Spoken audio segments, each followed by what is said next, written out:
Ian Bartosek was on a regularly scheduled tracking mission over the winter, equipped with these transmitters to find female Burmese pythons and their eggs taken out. Imagine you are standing in the middle of the Florida Everglades at midnight. The humidity is so thick you can practically taste the salt in the rot. You are holding a radio telemetry antenna, scanning the sawgrass for a specific frequency. You are looking for Python 19, a 13-foot Burmese constrictor that weighs over 50 pounds. This snake is an apex predator, a silent, muscular cable of scales that can crush a deer and swallow an alligator. Nothing in this swamp should be able to touch it, but the signal is wrong. Ian Bartosek, a lead researcher at the Conservancy of Southwest Florida, had been tracking this specific female for weeks. Usually, the signal moves slowly, methodically as the snake hunts, but for 6 straight days, the beep had been coming from the exact same set of coordinates. In the world of wildlife biology, a flatline signal usually means one of two things. The transmitter fell off, or the animal is dead. Bartosek and his team hacked through the dense brush, wading through tea-colored water, expecting to find a rotting carcass or a discarded skin. Instead, when they reached the spot, their equipment went wild. The signal was loud. It was right under their feet, but there was no python. Then, they saw it. A native Florida cottonmouth, a venomous pit viper barely a third the size of the python they were tracking, was coiled in the mud. It looked bloated, its skin stretched so tight you could see the pale membrane between the scales. The beep wasn't coming from the grass. It was coming from inside the cottonmouth. The realization hit the team like a physical blow. A native snake had hunted, killed, and swallowed an invasive Burmese python whole. It was a biological impossibility happening right before their eyes. This wasn't just a fluke. It was the first shot fired in a new, brutal counterinsurgency by the Florida ecosystem. To understand why a snake eating another snake is a world-changing event, we have to look at the wreckage the Burmese python has left behind. We often hear the term invasive species, but what is happening in the Everglades is closer to a biological vacuum. The invasion didn't happen overnight, but it had a clear starting gun. In 1992, Hurricane Andrew, a Category 5 monster, ripped through South Florida. It didn't just destroy homes. It obliterated exotic reptile breeding facilities near the edge of the swamp. Hundreds, perhaps thousands of Burmese pythons were sucked out of their cages and deposited into the perfect incubator. 1.5 million acres of subtropical paradise. But humans were the primary culprits. Throughout the 80s and 90s, the exotic pet trade sold these snakes as cool accessories. People bought 2 0-inch hatchlings for $20, not realizing that in 3 years, that snake would require its own bedroom and a diet of whole rabbits. When the hobby became a nightmare, people drove to the edge of the glades and dumped their pets. The statistics of what happened next are the stuff of horror movies. Since the pythons established a breeding population, the Everglades has fallen silent. Raccoons. Populations have collapsed by 99.3%. Opossums. Down 98.9%. Bobcats. Declined by 87.5%. Marsh rabbits and foxes. Effectively erased from the ecosystem. The pythons move through the grass like ghosts. They have heat-sensing pits that allow them to see the infrared signature of a warm-blooded mammal in pitch darkness. Native animals, which had evolved for millions of years to fear bobcats and alligators, had no defensive software to deal with a 15-foot constrictor. They didn't even know they were being hunted until the coils tightened. For 20 years, the narrative was simple. The pythons have won. They are the new kings of Florida, and nothing can stop them. Until the transmitters started flatlining, the discovery in May 2021 changed the hierarchy of the swamp. The Florida cottonmouth, Acastrodon conanti, is a heavy-bodied, venomous pit viper known for its cotton-white mouth and its aggressive defensive posture. But most people think of them as 3, 2, 4-foot snakes that eat frogs and fish. When Bartosek's team took the bloated cottonmouth back to the lab and ran an X-ray, the image was surreal. Inside the stomach of the 40-inch cottonmouth was the unmistakable, zigzagging skeleton of a juvenile Burmese python. The cottonmouth hadn't just found a dead snake, it had actively hunted a competitor that was nearly its own length.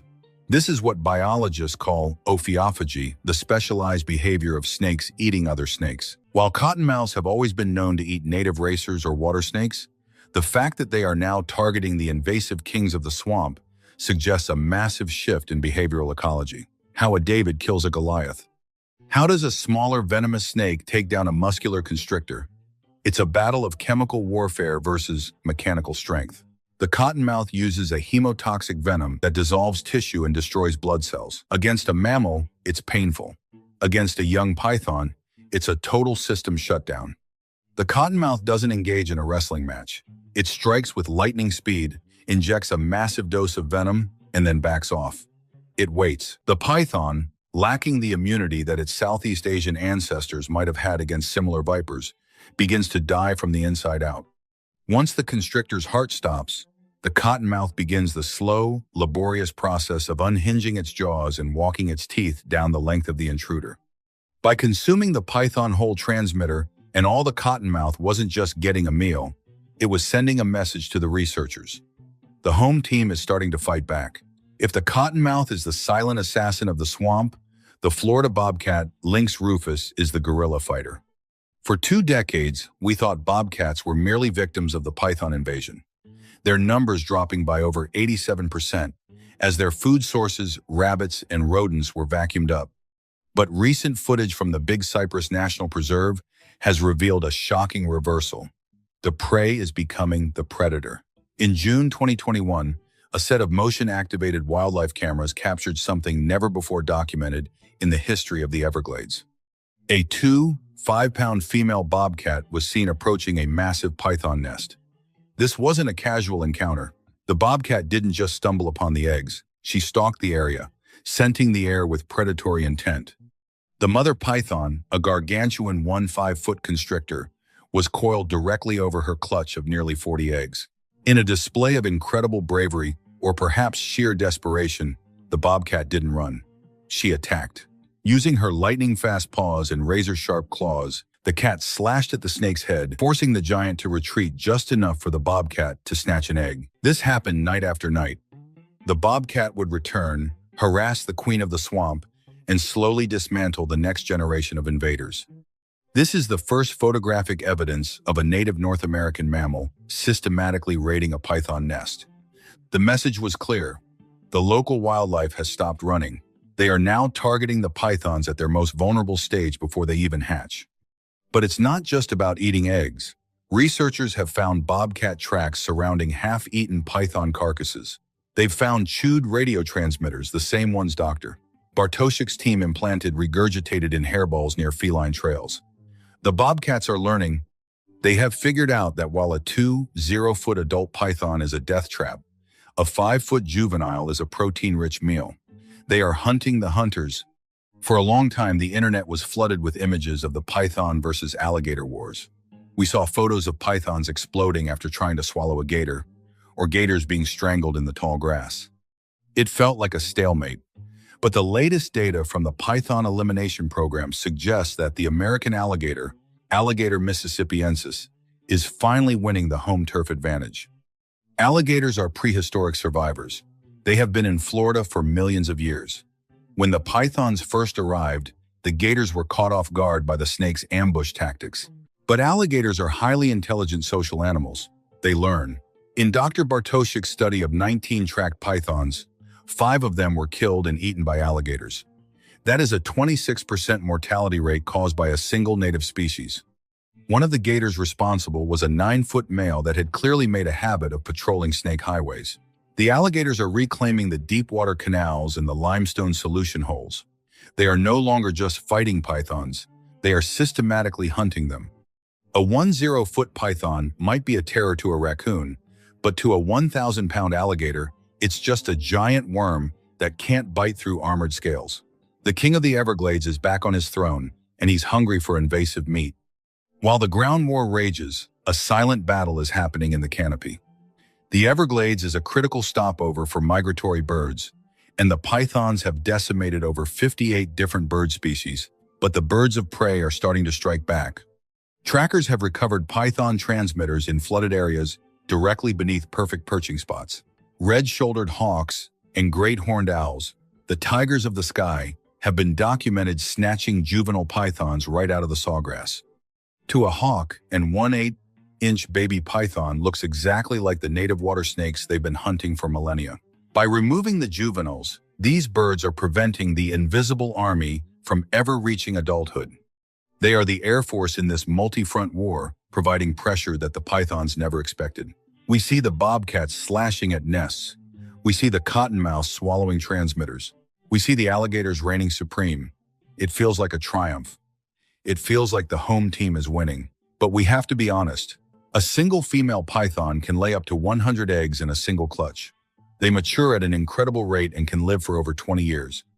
Despite the bobcats, the gators, and the human hunters who have removed over 20,000 snakes since 2017, the python population is still estimated in the hundreds of thousands.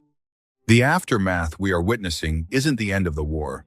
It's the transition to a long conflict. The pythons are masters of concealment. They can vanish into a square inch of vegetation. For every one snake a bobcat kills, 20 more are hatching in a part of the swamp that no human or predator can reach.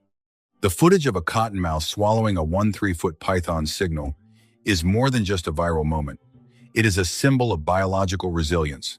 We spent millions of dollars on high-tech drones and robo-rabbits, and most of them failed. But the native species of Florida didn't need a government grant or a silicon chip to start fighting back. They just did what nature has always done. They adapted.